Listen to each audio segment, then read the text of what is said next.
Hi friends and welcome. मैं हूं आपको इरफान याकूब और आज लाया हूं बहुत ही ज़्यादा इंटरेस्टिंग ऐसा टॉपिक जो ह्यूमन से रिलेटेड है। जी हाँ, ह्यूमंस की हिस्ट्री का टॉपिक। यानी कि इस टॉपिक में मैं आपको बताऊंगा कि इंसान ने दुनिया में अपना आगाज़ किस तरह से करा था, कितने दौरों से इंसान गुजरा था, किन किन मराहिल से इंसान गुजरा था, किस तरह इंसान आज इस इंटरनेट के टेक्नोलॉजी के दौर तक पहुँचा है। ये सफ़र इतना आसान नहीं रहा था जितना आज का इंसान इंटरनेट पे मेरी ये वीडियो देख के ये समझ रहा है ये आसान सफ़र रहा था। लेकिन इंसान किस तरह से इस दौर तक पहुंचा है, इसकी एक डार्क हिस्ट्री मिलती है जिसे चलकर एक्सप्लोर करते हैं। अगर हम ह्यूमंस की हिस्ट्री में जाते हैं तो सबसे पहले हमें अर्थ की हिस्ट्री का पता करना होगा। साइंस के मुताबिक अर्थ की एज बन जाती है 4.54 बिलियंस ईयर अगो। ये जो तारीख मैं आपको दे रहा हूँ ये कोई कन्फर्मेशन की तारीख नहीं है, ये वो इन्फॉर्मेशन है जो साइंस प्रोवाइड करती है।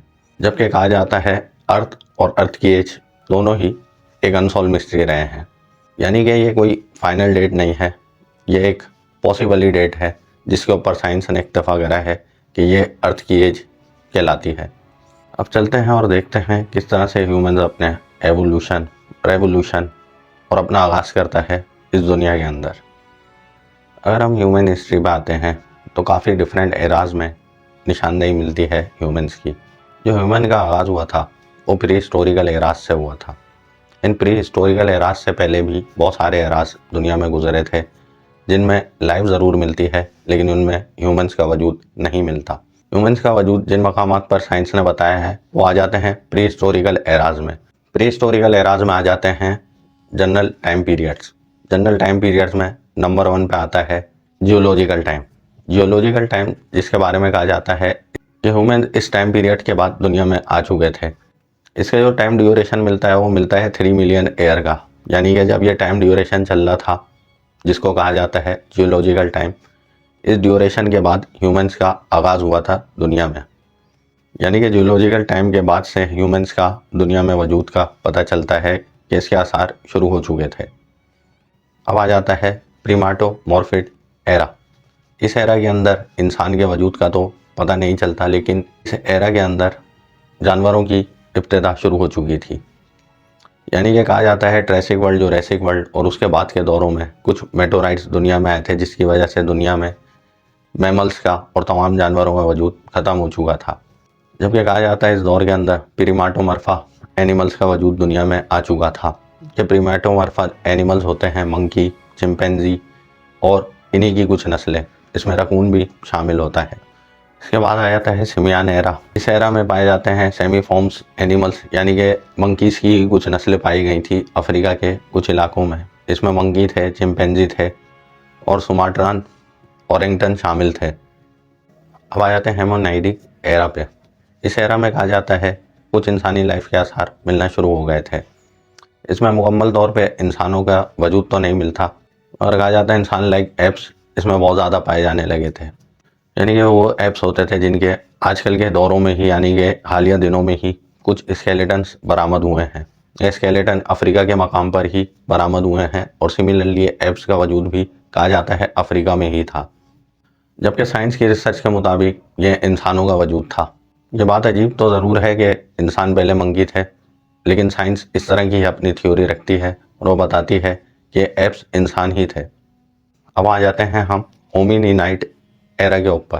इस एरा में जो पता चलता है कि इंसान का वजूद मिलता है, यह हकीकत है कि इस एरा के अंदर ये बातें पता चली हैं कि इसमें इंसान का वजूद मिल चुका था। मगर ये भी एक बहस का मुद्दा रहा है कि ये दौर वो दौर नहीं था जब इंसान दुनिया में आ चुके थे। जो कि एक इंसानी वजूद साइंस कहती है वो सिमिलरली एप्स को ही इंसान कहती थी। इंसानी वजूद इनको कहा गया, ये भी उसी दौर के एप्स थे और कहा जाता है ये इंसान ही थे। बट काफ़ी लोगों की डिबेट के मुताबिक ये भी वो दौर नहीं था जिसमें इंसान मुकम्मल वजूद रखते थे। यानी कि मंकी की शक्ल में और एप्स की शक्ल में ही इंसानों का वजूद इस दौर में भी बताया गया था। आगे मिलता है ह्यूमनिनेट एरा। इस एरा में भी बताया जाता है सिमिलरली उसी तरह से अनकन्फर्म रिकॉर्ड मिलता है ह्यूमंस का अर्थ की हिस्ट्री में। यानी कि इस वक्त भी ह्यूमंस का वजूद दुनिया में नहीं था। सिमिलरली उसी तरह के एप्स के कुछ स्केलेटन्स पाए गए थे जिससे अंदाज़ा लगाया गया कि इस दौर में ह्यूमन आ चुके थे। जबकि जो एक रिकॉर्ड मिलता है उसके मुताबिक ये 500 से 600 साल पुराना दौर था जिसके बाद ह्यूमन मुकम्मल तौर पे दुनिया में आ चुके थे और ये दौर था प्री हिस्टोरिकल दौर। इसी दौर से ह्यूमंस का आगाज़ होता है और इस प्री हिस्टोरिकल दौर को कहते हैं होमो एरा। यानी कि इस दौर के अंदर इंसान का वजूद दुनिया में आ चुका था, यानी कि इंसान मुकम्मल तौर पे असल फॉर्म में दुनिया में मौजूद था। इस दौर की निशानदेही इसलिए भी की गई है क्योंकि जब दुनिया में इंसान का वजूद मिला था तो सिमिलरली कुछ इस तरह के स्टोन्स और इस तरह के स्टोन्स के टूल्स मिले थे जिनसे अंदाज़ा होता था कि इंसान ने अपने स्टोन एज का आगाज़ शुरू कर दिया था। यानी कि अर्थ की हिस्ट्री मिलती है 4.54 बिलियन ईयर्स पहले की, जबकि इस दौर से अगर इंसान का अंदाज़ा लगाया जाए तो इंसानों की जो हिस्ट्री मिलती है वो मिलती है 3 to 4 मिलियन ईयर बैक की। जबकि हालिया दौर से अगर पिछले दौर के इंसानों का यानी कि पिछले दौर में इंसानी हयात का अंदाज़ा लगाया जाए तो पता चलता है कि इस दौर का जो डिफरेंस आता है वो है 3 to 6 मिलियन ईयर्स का। यानी कि 3 से 6 मिलियन साल पहले इंसान दुनिया में आ चुके थे। जो अगला दौर मिलता है वो है पैलियोलिथिक एरा। इस दौर में भी इंसान कहा जाता है उसी तरह से स्टोन एज की ज़िंदगी गुजार रहा था, बट कहा जाता है थोड़ी सी तब्दीली उस दौर में इंसानों ने ली थी। इसमें जो टूल्स इंसान बना रहे थे इनमें थोड़ी सी जिद्दत आ गई थी, लेकिन कहा जाता है अभी भी इंसान स्टोन एज के दौर में ही ज़िंदगी गुजार रहे थे। इन दौरों को वो दौर कहा जाता था जिन दौरों में इंसान बहुत ज़्यादा एक्सपेरिमेंट्स कर रहा था जानवरों को देख के और जानवरों से बहुत सारी चीज़ें अपनाने की कोशिश कर रहा था। यानी कि इंसान अपनी ज़िंदगी का आगाज़ उस दौर से कर रहा था। जबकि पैलियोलिथिक दौर के बारे में कहा जाता है ये डिफरेंट एजेस के दौर थे, जैसे कि इसकी लोअर एज आ जाती है जिसमें इंसान अपनी ज़िंदगी का आगाज़ कर रहा था और सीख रहा था जीना जानवरों को देख के। इस दौर के बारे में मशहूर है कि यह दौर रहा था अफ्रीका के कुछ इलाकों में। लोअर पैलियोलिथिक के बाद आ जाता है मिडिल पैलियोलिथिक दौर। इस दौर के अंदर इंसान ने अपना आगाज़ कर दिया था एक्सप्लोरेशन का, यानी कि इंसान आगे बढ़ चुका था और कहा जाता है डिफरेंट मकाम पर इंसानों की निशानदेही की गई है इस मिडिल पैलियोलिथिक दौर के अंदर। यानी कि इसमें अफ्रीका के अलावा भी यूरोप और एशिया में भी इंसानी ज़िंदगी के आसार मिलते हैं। यह है अपर पैलियोलिथिक एरा। इस एरा में कहा जाता है ये 5000 to 12,000 ईयर पुराना है और कहा जाता है इस दौर के अंदर इंसान काफ़ी चेंजेस लेकर आ गया था। इसमें इंसान का रहन सहन और भी डिफरेंट चीज़ें बदल चुकी थी। कहा जाता है इस दौर के बाद से दुनिया में इंसानों का आगाज़ काफ़ी मकामात पर हो चुका था। यानी कि इस दौर के जो आसार मिले हैं वो बहुत सारे मुल्कों में मिल चुके हैं। इस बात से अंदाज़ा होता है कि अपर पैलियोलिथिक का जो दौर था वो इंसानों की असल एवोल्यूशन का दौर था। यानी कि इस दौर के बाद से इंसान काफ़ी हद तक रहन सहन सीख चुके थे। इसके बाद आ जाता है मेसोलिथिक एरा। इस एरा में इंसान कहा जाता है बहुत ज़्यादा एडवांस हो गया था। कहा जाता है 10,000 BC से पहले का दौर था और इस दौर में इंसानों ने टेक्नोलॉजी के ऊपर और सोशल डेवलपमेंट के ऊपर काफ़ी महारत हासिल कर ली थी। ना सिर्फ इस चीज़ों के ऊपर बल्कि इंसान ने रहन सहन काफ़ी हद तक सीख लिया था। इसमें इंसानों ने अपने घर बनाना शुरू कर दिए थे। ये घास के और इसी तरह के झाड़ियों के घर होते थे, जबकि इसके अलावा गारों में भी इनकी निशानदेहियाँ मिली हैं। और ना सिर्फ गार बल्कि डिफरेंट जगहों पर पहाड़ियों को काट के भी इंसान ने घर बनाना शुरू कर दिए थे। यानी कि काफ़ी ज़्यादा महारत का दौर शुरू हो चुका था इंसानों का। इस दौर के बारे में कहा जाता है ये दौर ज़्यादा लंबे अरसे नहीं चला था। न्यूलोथिक दौर इसके बाद शुरू हो जाता है। न्यूलोथिकल दौर वो दौर था जिसके अंदर इंसान टेक्नोलॉजी और सोशल डेवलपमेंट में काफ़ी महारत हासिल कर चुका था। इसमें कहा जाता है आर्कियोलॉजिकल कंस्ट्रक्शन की महारत इंसान ने काफ़ी हद तक हासिल कर ली थी, यानी कि वो डिज़ाइनिंग, आर्ट और इस तरह के वर्क भी करने लगे थे। और ये बड़े नायाब और ख़ूबसूरत किस्म के वर्क मिलते हैं इंसानी हिस्ट्री में जो कि स्टोन एज के दौर से ताल्लुक़ रखते हैं।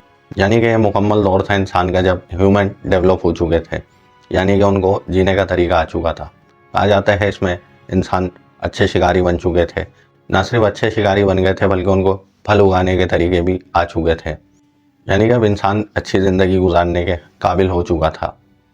नेक्स्ट आ जाता है कैलकोलिथिक एरा। इस एरा के अंदर इंसान ने बहुत ज़्यादा महारत हासिल करते हुए कॉपर के ऊपर काम शुरू कर दिया था। यानी कि अब कॉपर की धात के ऊपर इंसान काम करने लगा था। कहा जाता है ये टेक्नोलॉजी में इंसान की मुकम्मल तरक्की का दौर था। इस दौर में इंसानों ने कॉपर की धातों से बहुत मुख्तलिफ़ किस्म के आर्ट वर्क भी करे। ना सिर्फ आर्ट वर्क करे बल्कि हथियार बनाना भी शुरू कर लिए थे। ये हथियार ज़्यादातर काम आते थे शिकार के लिए। इसके अलावा ये काम आते थे जंगली जानवर जो कि इनके ऊपर अटैक करते थे उनको मारने के लिए। यानी अगर कहा जाए तो इंसान अपने एडवांस लेवल में दाखिल हो चुका था। इसी दौर के बाद कहा जाता है इंसान का ब्रॉन्ज एज का दौर शुरू हो चुका था, यानी कि कॉपर एज का दौर इंसान का इतना लंबा नहीं था। उसी ड्यूरेशन के दौरान इंसान ब्रॉन्ज एज पे आ जाते हैं। ब्रॉन्ज एज में आने के बाद इंसान कहा जाता है बहुत ज़्यादा तरक्की याफ्ता हो गए थे।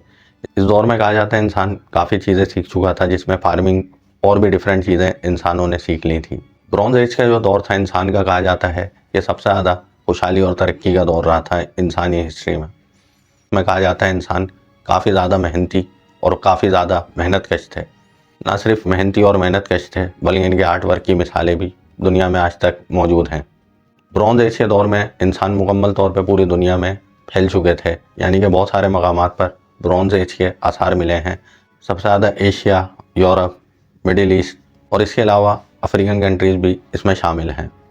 ब्रॉन्ज एज का दौर काफ़ी लंबा चलते हुए आगे जाके आयरन एज में मिल जाता है। आयरन एज में इंसान कहा जाता है मुकम्मल तौर पे तैयार हो चुका था ज़िंदगी गुजारने के लिए। यह आयरन एज के दौर के बारे में कहा जाता है इंसान मुकम्मल तौर पे डेवलप हो चुके थे और अपनी ज़िंदगी को ट्रैक पे ला चुके थे। इस दौर में दाखिल होने के बाद इंसान ने हल्का बंदियाँ शुरू कर दी थी, यानी कि इंसान को रहन सहन के तरीके आ गए थे और वो कबाइल में बढ़ चुके थे, यानी कि डिफरेंट कबीलों के ऊपर इंसान मौजूद थे दुनिया के अंदर, और दुनिया में मुख्तलिफ जगहों पर मुख्तलिफ मकामात के सिविलाइजेशन के आसार मिलने लगे थे। यानी कि आयरन एज और ब्रॉन्ज एज इंसान की वो एजेस रही हैं जिनमें बड़ी सिविलाइजेशनों के आसार मिलना शुरू हो चुके थे। जब आर्कियोलॉजिस्ट ने इन मकामात को रिसर्च करा तो पता चला कि बहुत ज़्यादा ये लोग मेहनती भी थे और मेहनत कश भी थे। ना सिर्फ मेहनती और मेहनत कश थे, बल्कि ये लोग अक्लमंद भी बहुत ज़्यादा थे। जो इनकी आर्कियोलॉजिकल कंस्ट्रक्शंस मिली हैं उनमें यह महारत दिखती थी कि लोग बहुत ज़्यादा ज़हीन रहे थे। आयरन दौर का दौर गुजरने के बाद इंसान अपनी हिस्टोरिकल एज के ऊपर आ चुका था, यानी कि अब हिस्टोरिकल एरा में इंसान दाखिल हो चुका था। कहा जाता है ये आज से तकरीबन 5000 साल पुराना दौर है, यानी कि अब इंसान मुकम्मल तौर पर एडवांस लेवल के ऊपर हिस्टोरिकल एरा में दाखिल हो चुके थे। कहा जाता है इस एरा में इंसान मुख्तलिफ कौमों में मुख्तलिफ जगहों पर बढ़ चुके थे, यानी कि अगर उस दौर के आसारों को निकाल के देखें तो बहुत बड़ी बड़ी सिविलाइजेशनें उस दौर में बन चुकी थी। इनमें कई कदीमी सिविलाइजेशंस शामिल हैं। अगर इस हिस्टोरिकल एरा को हम देखें तो ये 3 पार्ट में बटा हुआ है। जैसा कि नंबर 1 पे आता है क्लासिकल एंटिक्विटी। यह दौर काफ़ी बड़ा दौर रहा था और ये सबसे ज़्यादा कामयाब दौर कहलाता है इंसानी तारीख का। जैसा कि इसके नाम से ही पता चलता है, इसको डिफरेंट नाम से पुकारा जाता है। यह है क्लासिकल एज का दौर, क्लासिकल एंटिक्विटी का दौर और इसके अलावा क्लासिकल एरा का दौर कहलाता है। ये दौर चलता है 8th सेंचुरी BC से लेके 5th सेंचुरी AD तक। इस दौर में कहा जाता है इंसान मुकम्मल तौर पे दुनिया पे छा चुका था, यानी कि इसमें ग्रीस की तारीख मिलती है, रोम की तारीख मिलती है, जबकि यूरोप, एशिया और डिफरेंट जगहों पर लोग बहुत ज़्यादा मुस्तहकम हो चुके थे। इंसान पूरी दुनिया में फुली डेवलप्ड हो चुके थे, को जंगों का दौर भी कहा जाता है। इसके बाद आ जाता है पास्ट क्लासिकल हिस्ट्री का दौर। इस दौर के आसार मिलते हैं 500 CE से लेके 1500 CE तक। ये भी इंसान की तारीख का सबसे अच्छा दौर गुजरा था और इस दौर में इंसान ने काफ़ी डेवलपमेंट के काम शुरू कर दिए थे, यानी कि अब इंसान मॉडर्न दौर की तरफ बढ़ने लगा था। अब आ जाता है मिडिल एज का दौर। इस दौर की तारीख मिलती है 5th सेंचुरी से लेके 15th सेंचुरी तक, यानी कि अब इंसान अपनी मॉडर्न हिस्ट्री में दाखिल हो चुका है। इस दौर में बहुत ज़्यादा डेवलपमेंट हो चुकी थी, बहुत ज़्यादा चीज़ें सामने आ चुकी थी। ये लैंग्वेजें दुनिया में बन चुकी थी, कई रिलीजन दुनिया में बन चुके थे और इंसान फुली तौर पे डेवलप्ड हो चुके थे। कहा जाता है बहुत बड़े बड़े मुल्क, कॉन्टिनेंट्स दुनिया में वजूद में आ चुके थे। इंसानों ने समंदरों पे सफ़र करना और दूसरी चीज़ें भी अपना ली थी, यानी कि वो एरा था जिसमें इंसान मुकम्मल तौर पे बहुत एडवांस हो चुका था। इसमें लिटरेसी रेट भी बहुत हाई रहा था इंसानों का। अब आ जाता है मॉडर्न हिस्ट्री पीरियड। ये पीरियड कहलाता है 15th सेंचुरी से लेकर 17th सेंचुरी के दरमियान। अब इंसान मुकम्मल तौर पे मॉडर्नाइज हो चुके थे। इनके पास तालीम भी थी, इल्म भी था, इनको लिखना भी आता था और भी बहुत सारी चीज़ें, बहुत सारी चेंजेस इंसानों में आ चुकी थी। वो मॉडर्न एज का दौर था जिसके अंदर कहा जाता है साइंस भी मुकम्मल तौर पे दुनिया में छा चुकी थी और डिफरेंट एक्सपेरिमेंट्स दुनिया में होने लगे थे। इसके बाद आया था टेक्नोलॉजी का दौर। टेक्नोलॉजी के दौर को इंसानों का सबसे ज़्यादा कामयाब एरा कहा जाता है। इस दौर में इंसानों ने मशीनों का और टेक्नोलॉजी का भरपूर इस्तेमाल शुरू कर दिया था। 1770 में इंडस्ट्रियल एज का दौर आ जाता है और इंसान इंडस्ट्रीज़ लगाने लगता है। ये डिफरेंट किस्म की इंडस्ट्रीज़ इंसानों ने लगाई थी और इस दौर के बारे में कहा जाता है इस दौर के बाद से इंसान फुली तौर पे एडवांस हो चुके थे। आगे चलते हैं तो ऑयल एजेस आ जाती हैं यानी कि अब इंसान ऑयल भी निकालने लगा था। इसमें ऑयल रिफाइन करना, ऑयल का निकालना और तमाम चीज़ें शामिल हैं। 18 सेंचुरी से लेकर 19 सेंचुरी तक इंसान का मशीन का एज कहा जाता है, यानी कि मशीन का एरा कहा जाता है। इस दौर में इंसान ने बहुत ज़्यादा मशीनें बनाना शुरू कर दी थी। इनमें ऑयल रिफाइनरी की मशीनें थीं, स्टीम इंजन्स थे, जेट इंजन्स थे, यानी कि इंसान बहुत ज़्यादा तरक्की पे आ चुका था और हवाओं में उड़ने लगा था। यानी कि इंसान ने प्लेन्स बनाना शुरू कर दिए थे। ये दौर चलता है 1945 तक और 1945 के बाद से इंसान के लिए सबसे बुरा एरा शुरू हो गया था। यह कहा जाता है दुनिया का बदतरीन एरा था। इसमें न्यूक्लियर वेपन दुनिया में बन चुका था। ये ह्यूमन हिस्ट्री का सबसे ज़्यादा बुरा एरा कहलाता है। इस दौर में इंसान ने दुनिया का सबसे ख़तरनाक वेपन बना लिया था। इससे आगे बढ़ते हैं तो इंसान आ जाता है इंफॉर्मेशन और इंटरनेट के दौर के अंदर। ये वो दौर है जिसमें इस वक्त हम चल रहे हैं। यानी कि ये दौर हालिया दौर तक आता है और इसका आगाज़ होता है 1970 से। इस दौर में इंटरनेट, कंप्यूटर और बहुत ज़्यादा जदीद चीज़ें दुनिया में आ चुकी थी।